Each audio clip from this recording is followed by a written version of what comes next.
property tax cap is a key reform for you, key measure that you're trying to get passed the Senate. Now it's before the Assembly. What are you going to try to do to try to get it passed in the Assembly? And do you see that, will there be room for negotiation in terms of exemptions or potentially not being a 2% cap? Joe, there's always room for negotiations. This is Albany. A property tax cap is very important, and it is a serious question to Karen's previous question. The property tax cap is a priority. Ethics reform is a priority, one way or the other on ethics reform. Property tax cap and rent would be three of the top priorities. On the issue of the property tax cap, you mentioned something about negotiations moving forward on that.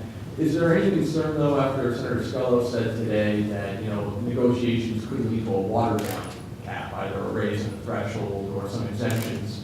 Do you agree that negotiations could ultimately go to a 3 or 4% cap as opposed to 2% cap? Well, you guys continually ask me to negotiate against myself prematurely. My proposal on the cap, and I'm going to stick with my proposal on the cap. Do you negotiate these issues? Yes.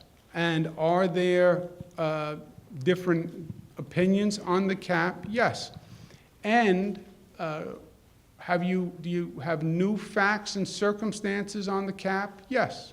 So I understand that there'll be a brisk dialogue, and I'm ready for it. But a cap itself is very important, because all a cap says is fiscal discipline.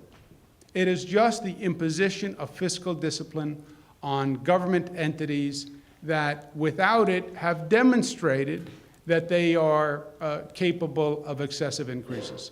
And when Ken Adams starts doing his job on economic development, I'll tell you what he's going to hear all across the state. He's going to hear homeowners say, I can't afford to stay in my home. I can't afford to stay in my home.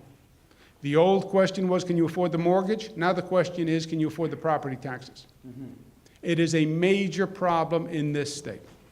It tends to be more suburban and upstate, and because it's not a New York City problem, it frankly hasn't gotten the attention that it deserves, but it is a major problem.